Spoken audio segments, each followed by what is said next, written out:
People also think that preachers get swelled heads, get to stand up here and you get to listen and all that stuff. And I know there are some egotistical preachers. But I also know in my heart of hearts that in 2 days, upwards of 40,000 people will turn up outdoors at dawn in the cold to look at a rodent. Who doesn't care if you're there? And if we're lucky, won't even look at you, will go right back into the burrow because we want them not to see his shadow or her shadow, as the case may be.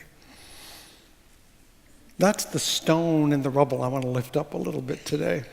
Do you know since 1887 we have been in this country dutifully trekking to Punxsutawney, Pennsylvania to see what the official groundhog sees. And we here in Grand Rapids have a connection. Our very wonderful, dear late Jack Bowers, who served here his entire career, came from Punxsutawney. And his ashes lie there now, and who knows, they may be encouraging the groundhog to greater spiritual depth. But my whole point is that we humans do odd things, don't we? And we seldom ponder how really odd they are. But often there is wisdom lurking in the most odd things we do if we stop and look and pay attention to that stone down there in the rubble. If you can remember, some of you who have been regular participants, that in the fall, Matthew and I began a year-long look at the spiritual gifts and challenges of all the major stages of life: childhood, youth, adulthood, and age. Now, religion has always been aware of and involved in life passages, yet we rarely think that every stage has its own integrity, its own value for itself and for others. We tend to think that childhood is to get ready for youth, and youth for adulthood, and adulthood for age, and age for something afterward, perhaps.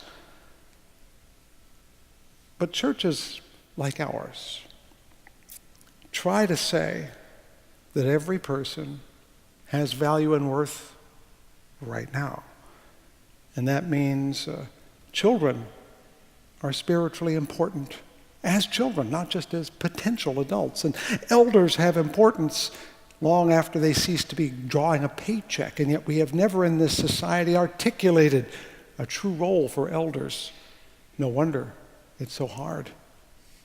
We here try to say children matter to everyone, youth matter to everyone, adults matter to everyone, and elders matter to everyone. And if that's true, we need to make it manifest.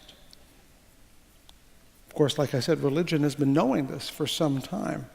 We have rituals, ancient rituals, dedications, baptisms, circumcisions, coming of age, maturities, first Holy Communions, marriage, in some cases the churching of women, and I'll get back to that, and of course, memorials and funerals. All those things say that this baby, that youth, this couple, that person matters to everyone else. And Groundhog Day, believe it or not, is very much a part of this.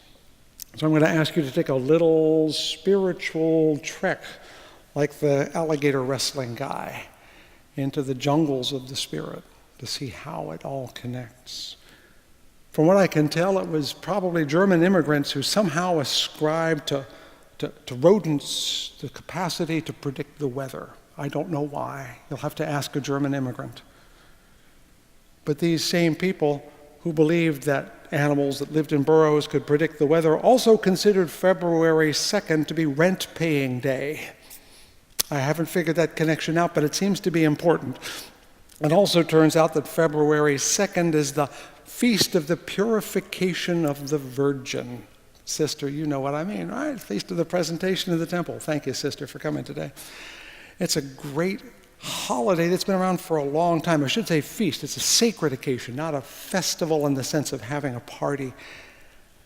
And if you thought it was odd that groundhogs are connected to rent, how does the Virgin get into all this groundhog stuff? But it's there. And you might be asking, well, what brings weather, groundhogs, paying the rent, and virgins all together? Well, we're going to go a little further. Do you realize that calendars those things we turn over, those very secular-looking things are really very religious inventions. Way before any organized religion that we know, people had to figure out the right time to propitiate the gods, because if you did it at the wrong time, it wouldn't work. In fact, the very word calendar comes from the Roman observance called the calends, which took place at the beginning of every month to make sure the god was paying attention at the right time. Calendars told when it was the right time to get married, when it was the right time to plant, when it was the right time to harvest or go to war. And after all, fickle gods could bring either plenty or starvation if you did things at the wrong time. And so Groundhog Day probably, I don't know this for sure, goes back to some long buried ritual that involved agriculture, a ritual that believed the day was propitious for planting things. Now, how does the Virgin get involved in this? Well, we have to go back a little further in our history, a little further yet. Rome was supposedly founded by Romulus and Remus. You heard that story? Two abandoned children who were suckled by a she-wolf in a cave on what is now the Palatine Hill. That's the myth.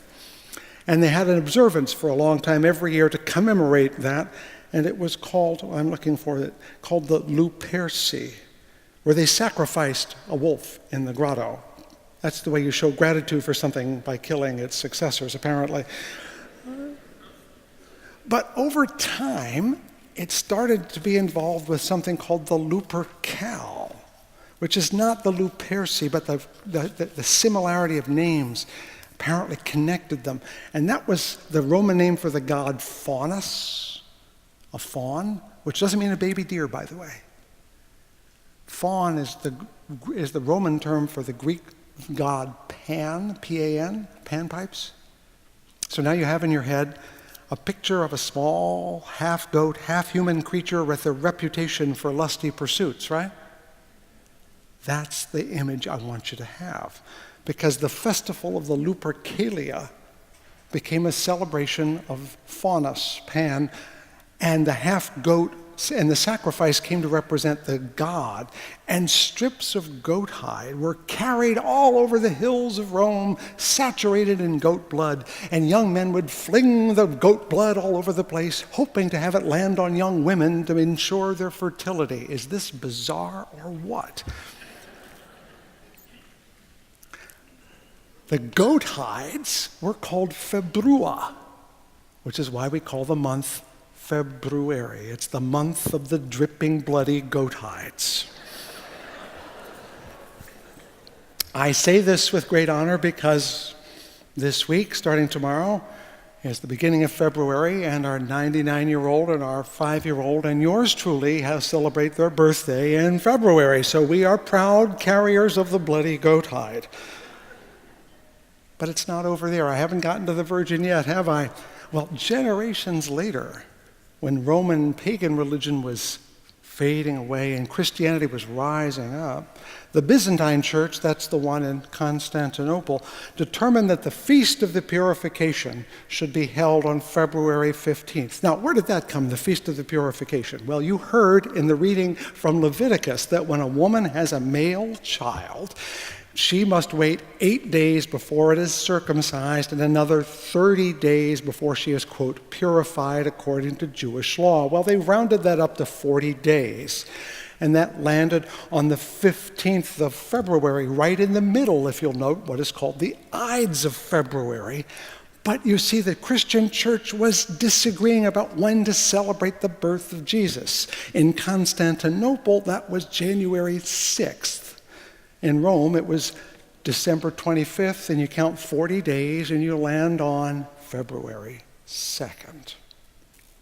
But isn't it amazing that that also happens to be Imbolc, the Celtic midwinter holiday that celebrates what was called now Saint Brigid, but the goddess Brigid, apparently who was observed by lighting candles. And so the Christian church decided it was a great day to bless the candles that they were going to light anyway. And it became known as Candlemas, the Feast of the Purification. So we have groundhogs, virgins, and candles all on the same day.